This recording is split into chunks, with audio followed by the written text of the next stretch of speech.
Happy Thursday, and thanks for tuning in to FSU Weather. I'm student meteorologist Sarah Converse. And I'm meteorologist Jay Karstens, and the theme of today's show is really the building and eventual approach of some potential severe weather to the southeast. Yeah, so we're going to have that forecast for you. Sunday's really going to be, well, Saturday evening actually may be the chance, and also into Sunday morning we'll have that chance of some severe weather we can be expecting that might play into a role into that spring game. Yeah, the big weekend on campuses. A lot of our alum are coming back. Actually, ran into a couple of Tampa Bay Bucks players this week, which was rather interesting working out at FSU's facilities. Cool. But with the spring game coming up this weekend, baseball hosting, we're definitely going to be monitoring the approach of this system Saturday night into Sunday, as well as some other interesting things that came out earlier today in the world of hurricanes. Yeah, definitely, and also, but that's pretty much the big story for today, because right now we're just not really seeing much, but that will change as we get into the rest of the week. And then we have our trivia question. We'll also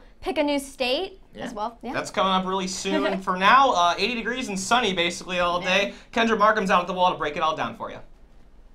Hi, we're currently taking a live look at Doak Campbell Stadium. As you can see, we do have those afternoon clouds that rolled in through the day. That is typical for this time of year when we have that heat coming up as the day warms up. Looking at the last 12 hours, you can see we did start off with a cool and crisp morning. It was definitely a day for layers. As you can see that it got up to about 76 at 12 and 2 p.m. and it's still continually warming. But we will see as the radar goes, you don't have a lot going on tonight, no showers, probably not too many clouds. As you can see, we do have some storms coming up on the coastal area outside of Melbourne in the Space Coast. But other than that, you can't really see over, but we do have a front coming in through the west that is currently over the Rockies. And looking at our 3-day forecast, Friday we will have some it'll be really beautiful Friday, and then we'll have some showers. Back to you guys. All right, thanks a lot, Kendra, and welcome to FSU Weather. Great for your first time out there. Yeah, it's time for our State of the Week. Yes, well, I'm going to talk about Michigan later, but you going to do the honors? Can I get a drum roll, please? Drum roll! I swear if it's Illinois this time. Utah! We're going back out west. We've got a lot of states out there this year, including Wyoming, Washington, among a few others. So back into the Rocky Mountains, always a fun forecast. We'll have that for you for next week's show. Yeah, but for now, we're going to send it over to Katie with our first local. Thanks, guys. Right now, it is 77 degrees. Our dew points are a nice 49, and our relative humidities are pretty low right now at 37%. Looking at our winds, we have those southerly winds, and those are going to be helping to slowly raise our dew point as we go into the weekend. As that system approaches, we're on the west side of a high pressure right now, which is why we have those winds coming out of the south. 6 right now in Tallahassee. It's very calm around the Big Bend region.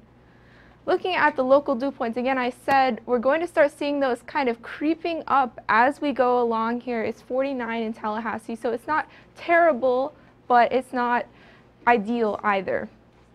Now, our satellite and radar is very clear right now. We had a few clouds kind of pop up around, but nothing really major at all around the Big Bend area. It was a really beautiful day today. And a look at the broader picture, again, very clear, sunny, beautiful day, but we can see up in this corner here in the Midwest, the beginnings of that next system that is going to be bringing us some severe weather this weekend. For your evening, though, it's going to be cooling down pretty quick here. We're going to get down to 60 by midnight, so you might want a light jacket maybe, but it's still going to be a pretty moderate evening. Now, I mentioned that severe weather. Here we have our outlook for Saturday, and here we are at Tallahassee. We are right in between that marginal and slight. Now, what that means is there is a chance that we could see some isolated severe thunderstorms Saturday evening into Sunday, or we could see some scattered ones, which means more common. But the most chance for severe weather is in the Alabama region with that enhanced risk. There's a slight chance for tornadoes. And again, as I said, we are right on that border, so it's nothing to panic about. But you might want to keep an eye on the weather into Saturday and Sunday. Now, a look at the week ahead. There's those storms that we're going to be seeing on Sunday, and it's definitely going to cool us off. It's a cold front, so that'll be a kind of a nice break from these mid-80s that we're going to be seeing on Saturday. And as we get into the rest of the week, it's going to be sunny on Monday. Our high is going to be 72, and then those temperatures are going to start creeping back up into the 80s. And by Thursday, we're going to be seeing those rain chances start to creep up. There's going to be another system coming through. But now I'm going to hand it off to Michael for a look around the southeast. Yeah, thanks, Katie. Let's take a look at the southeast. And it is very quiet right now, but it's going to change as we head into weekend. Let's start off with the good stuff first. Look at all these sunshines around the southeast.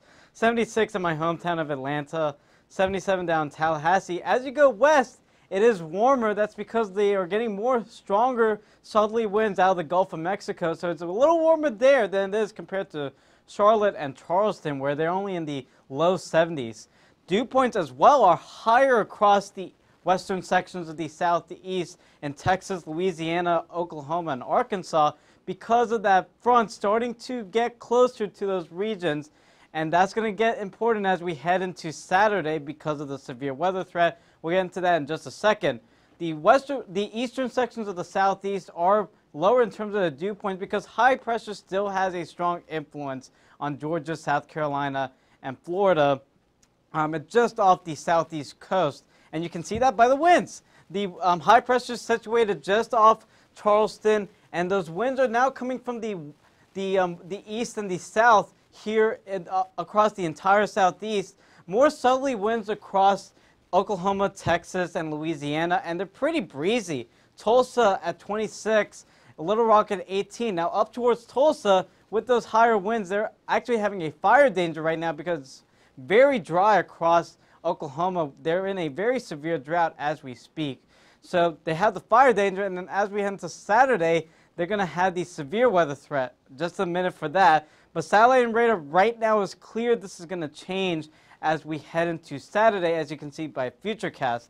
Watch the clouds in Texas, Louisiana, and Arkansas build, and you can see these tiny little showers. Those are, could be supercell thunderstorms, we're thinking, as we head into late Friday. That's the severe weather threat. It's going to be pretty high across Arkansas, eastern Texas, and northern Louisiana. The Storm Prediction Center, as they're showing for Friday, is expecting a it's an enhanced threat, meaning that the risk for winds, damaging winds, large hail, and tornadoes are higher compared to Memphis, Jackson, Mississippi, and down towards New Orleans. The threat is lower there, but it's still a threat. So it doesn't matter. Wherever you are in this region, and Friday you have a threat for severe weather, just the threat is highest in Little Rock, Shreveport, Texarkana. Those are some of the cities located in the enhanced risk for Saturday.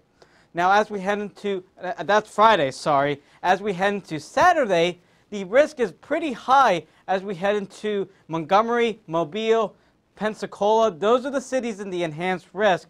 Tallahassee, we have to watch because of that spring game being in the evening. But tonight, cooler across the eastern section, but we will be monitoring Texas and Louisiana for the severe weather threat, which will become into full mode as we head into tomorrow afternoon. But for now, let's send it out to let's send it off to the lab with Jake. All right, thanks a lot, Michael. A couple of interesting stories came out in the world of hurricanes this week, one of which being the National Hurricane Center report on Maria was issued earlier this week. So we just wanted to go ahead, take a few minutes to break this down and really recap how this formed and the impact that it had. So first of all, a timeline, and then we'll get into some pretty pictures to really tell the whole story. A wave formed off of Africa on September 12th, and over the next few days, this moved its way on through the Atlantic Ocean, and the intensification that Maria underwent eventually was rather remarkable, strengthening into a tropical storm on September 16th.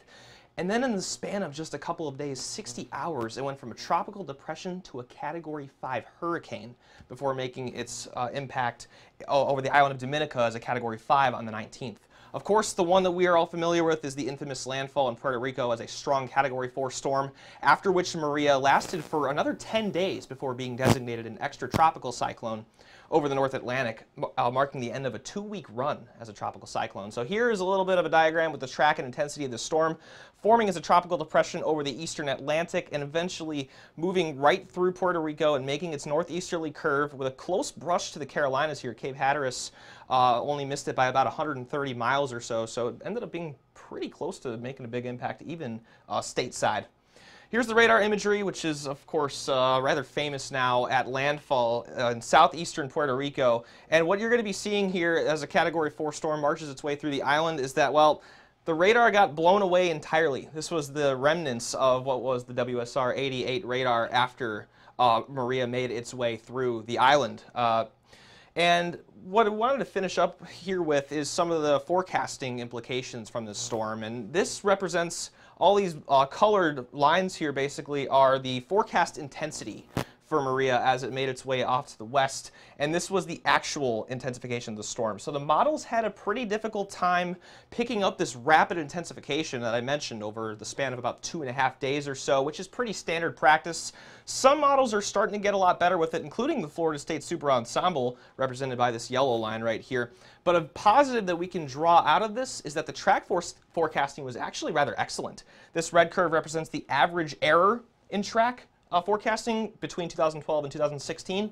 The black line is Maria's track forecast. So much better, and it was part of a 2017 that was really one of the best on record in terms of hurricane track forecasting. So we're starting to come a long way with this as sort of the key message to drive home. For now, we're going to go back locally with Sarah at the wall. Thanks, Jake. So right now around Tallahassee, we're seeing some really nice, a really nice day for this Thursday. Currently right now we're 77. Our dew point, as you can see, is starting to increase as these winds are starting to come up from the south, bringing in a lot of the moisture from the Gulf. But pretty much a nice day. We had that clear, cool morning, and that we got up that warm up by the afternoon time. Here are these winds coming up from the south, bringing in this moisture. Pretty nice all around, not too breezy and not too fast. So ladies, you kind of feel it, but you don't really need to put your hair up because it's not too crazy. Because of these winds are coming up from the south, this is why these dew points are starting to increase. So this is the moisture in the air. So you're going to be starting to feel it as this cold front's going to come through our area. Tallahassee's at 49, Quincy up there at 52, and 47 in Wilma. So we're pretty much in the pleasant, comfortable. It's not too crazy out, but it's not as dry as we were before, but these dew points will start to increase. Satellite radar, the morning was really clear. We didn't have any clouds in the sky. That's a high pressure system doing its work. There's not really any clouds in the sky, but when we got to the afternoon time, we did see a few of those cotton ball-like clouds, the little cute ones that came through. And as we zoom out, still all pretty much clear in the southeast region as that high pressure system still dominating. But once we get over to the west, we're going to have another frontal system coming through. You can see the cloud cover start to build up, and we'll see that cloud cover start to move into our area once we get into the weekend time. So enjoy the sun while it lasts. Futurecast, here's that cloud start to build up as the moisture is coming up from the south, pretty much fueling this cloud buildup and storms, scattered showers that are going to build up. This is just before the front. Behind is where we're going to really see a lot of that severe weather when we get to the severe outlook, which is in this slide. So orange is enhanced. So this is where we're going to see some severe weather, damaging winds, some hails, maybe some even isolated tornadoes. But Tallahassee's pretty much in the slight to marginal.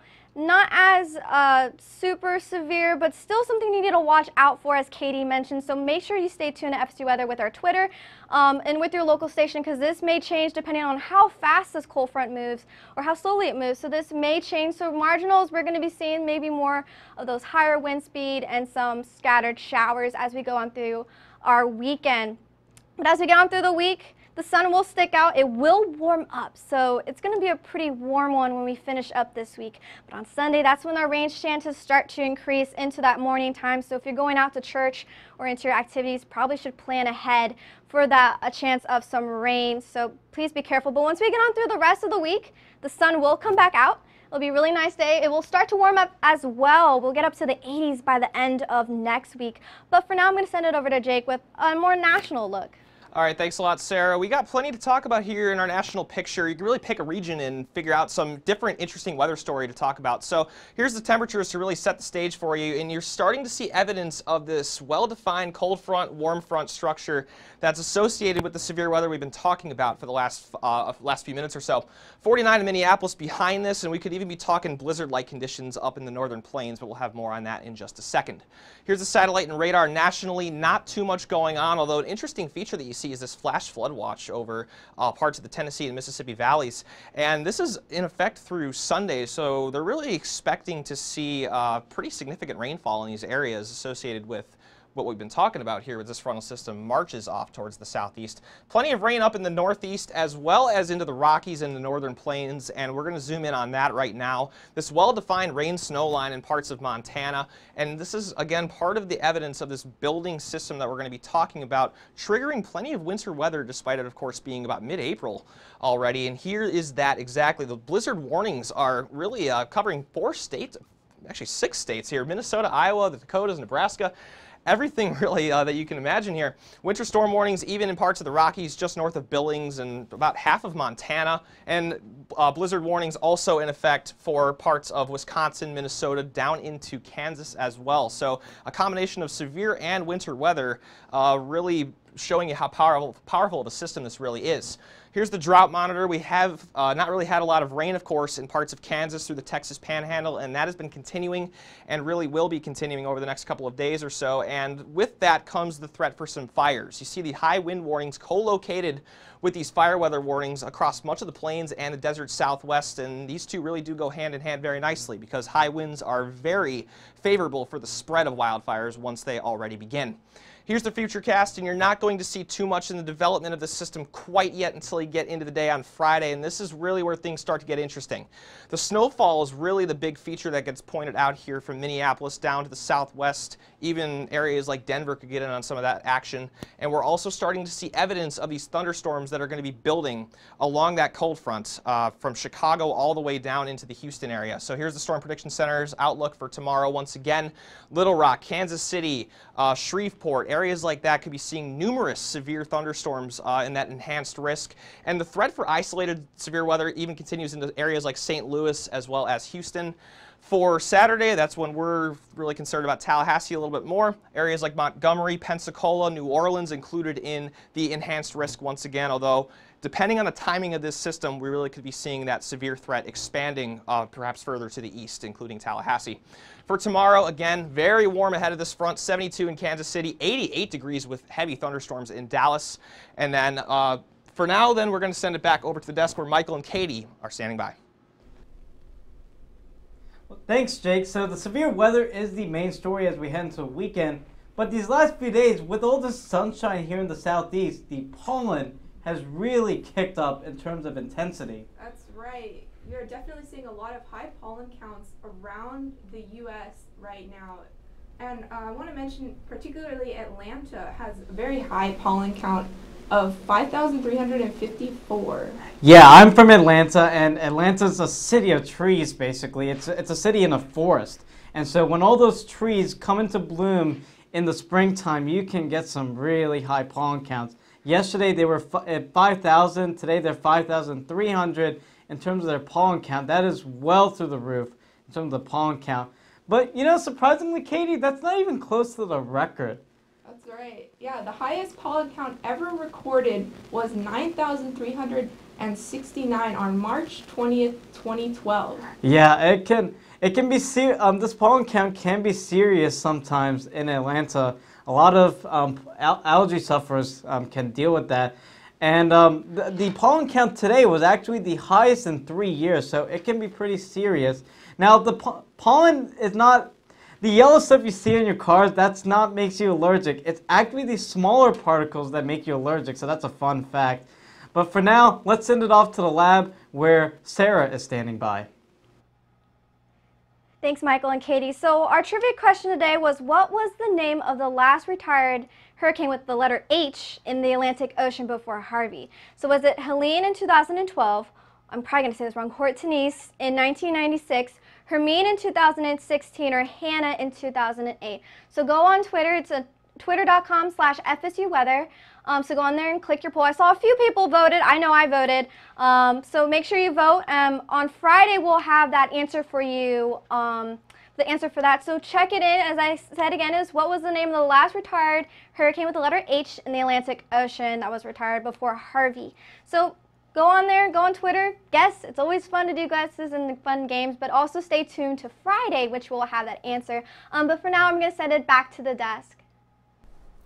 All right, thank you, Sarah. I already alluded to this earlier when we were talking about Maria, but we had some more news that came out in the world of hurricanes today. Yep, today they retired 4 names out of the Atlantic hurricane basin: Harvey, Irma, Maria, and Nate. Yeah, Nate was sort of the wild card here because we think, of course, here in the United States that Nate's impacts weren't exactly too profound, though it did hit as a Category 1, but its impacts in Central America were substantial. It caused over $700 million worth of damage throughout Central America, especially in Nicaragua. Yeah, so the World Meteorological Organization is the ones that decide essentially what gets retired every year. They had a conference this week to establish that, as well as to choose the replacement names, and those have also been designated. Yep, we have Harold, Idalia, forgive me if I'm saying that wrong, Margot, and Nigel, but sadly we won't see those names coming through until about 2023. Yeah, because we recycle the hurricane names every 6 years, so nothing is going to be changing in that regard. Building off of that, of course, like we said, we aren't going to be seeing these over the next season or so, but Jose was not retired, despite making its rather substantial impact in parts of the Caribbean as well. So that's about all we got for you here at the desk. For now, we're going to send it back out to Sarah with a look at Michigan. Thanks, guys. So hurricanes are pretty cool, so that was really cool info on the retired hurricanes. But right now for Michigan, I thought it was really cool when I saw this graphic. We have a beautiful temperature gradient here. Detroit over there south at 73, and up at Traverse City up here in the 30s. So pretty diverse temperatures all around Michigan as that low pressure system is moving through. There's that low pressure system. You can really tell that counterclockwise motion sitting right there east of Port Hope. And that's why behind the front, that's why these winds are starting to die down. They're a little bit strong with 13 in Port Hope, 10 in Traverse City. So pretty breezy out over there, but pretty much it's going to be pretty of a cloudy day and muggy day since they're going to be seeing that frontal system move through and bring some snow. So currently right now, they're seeing a lot of that cloud covers, even some scattered showers down there. So they're going to see this cloud cover, and this cloud cover is going to stick around as that frontal system will move through. Because we're going to have some winter storm watches when that frontal storm, they're going to see snow, and it's April. It's crazy, some mixed snow and rain. So this is a winter storm watch for most portions of the north of Michigan.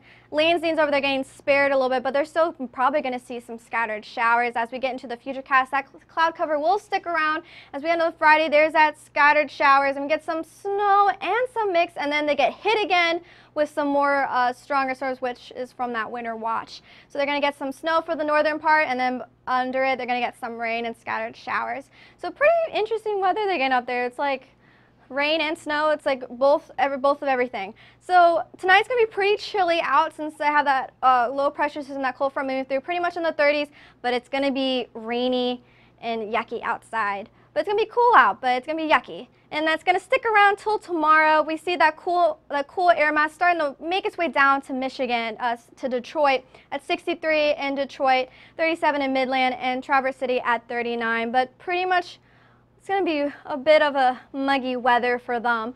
But it will cool down their temperatures a lot. But for now, I'm going to send over Jake with our last local.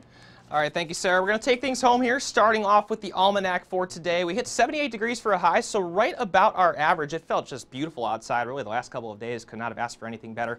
47 for our morning low. You're going to start to see these numbers going up as that cold front makes its approach. More moisture really helps to moderate those temperatures a little bit and keep things warmer at night. The temperatures are pretty uniform anywhere you look. 78 in Monticello, 77 Quincy, 78 Mariana. A little bit cooler by the coast, as of course we are used to. The dew points, 40s and 50s, 49 here in Tallahassee as well as Perry, 43, a little bit drier to our north and east as they're a little bit closer and more under the influence of that high pressure out in those areas. But with all of that, there's not really anything going on in the satellite and radar, despite the fact we have these southerly winds that are starting to bring in some of that Gulf moisture to our area. Just some scattered cloud cover through the day, and that's really going to be holding true through the day tomorrow as well. That futurecast is going to start to show really what's going to be making its presence felt for us on Saturday night into Sunday, with these storms that are going to be developing over Arkansas, down into parts of eastern Texas through the night. For us, nothing more than just partly cloudy skies, maybe a couple of sprinkles in our northwestern areas, even further to our northwest, like, say, Montgomery. We're looking okay, at least through the early part of the day on Saturday. However, the day planner shows pretty much partly cloudy skies throughout the day, 55 degrees, so a slightly warmer start to the day compared to what we had this morning. 82 in the afternoon, so really beginning to heat up. These above average high temperatures are going to be returning by 4 p.m., and that's going to be even warmer for the day on Saturday, where we could be hitting 85. And of course, our big story for Saturday is that severe weather outlook by the Storm Prediction Center here. Areas like Pensacola and Montgomery and Biloxi, Mississippi under the enhanced risk, meaning that numerous severe thunderstorms are possible, including all three of the threats that we are accustomed to: damaging winds, large hail, and a possibility of a couple of tornadoes in these areas. Tallahassee, if we zoom in on that, is right now right about on the line between the slight and marginal, but the message really remains the same. Severe weather is certainly a possibility. As of now, we're looking at about Saturday night into Sunday morning for the timing of that, and we're really hoping that that is the case here, because you're going to really get rid of some of that instability in the overnight hours, which is the big driving force behind sustaining these thunderstorms as they march along to the east. They should be forming over parts of the western panhandle earlier in the day. For the week ahead, again, 30% chance of rain Saturday, and then Saturday night and Sunday is really when we're going to be timing this weather to be really working its way in. 72 for your high, both because of the combination of rain cooling as well as the actual passage of the cold front, which sets up for just a fantastic next 4 days ahead, with the temperatures slowly creeping back towards the 80-degree point Wednesday and Thursday. To wrap things up, we're going to go back to the desk with Sarah and Michael. Thanks, Jake. So, Sarah, yeah, the main story is the severe weather, but Friday's absolutely perfect. So if you have any outdoor plans, really take advantage of Friday. Yeah, Friday and Saturday are going to be your best 2 days to plan out. Sunday is really going to be that day, though it's going to be a bit of a rain out. So, yeah. Yeah, we will keep you posted on the severe weather threat. We'll keep you updated on all our social media platforms, Twitter, Facebook, Instagram. So we'll keep you updated on Saturday evening into Sunday, because especially that spring game is at 6 o'clock, and the timing of that, if it goes a little faster, there could be some issues exiting that spring game. So we'll keep you updated on the forecast for Saturday into Sunday. But for now, follow us on Twitter for more updates on that cold front and that severe weather. Yeah, like us on Facebook. We'll keep you updated this weekend about the severe weather threat. And also watch us live on YouTube. We're streaming Monday through Friday from 6. Yeah, and don't forget about the Instagram at FSU Weather. If you have the pollen pics, that's been the trending topic over these last few days. But also the severe weather this weekend. That's a good platform for showing your pics about damage, stuff like that. Yeah, but take advantage of it until we get into the weekend. But after that cold front moves through, or that system moves through, we'll have clear skies, so the sun will come out. Yep. But for us here at FSU Weather, have a great night. And I'm student meteorologist Sarah Converse. I'm student meteorologist Michael Onden. Have a great weekend. Well, we'll see you tomorrow. Don't forget about Friday, but we'll see you tomorrow.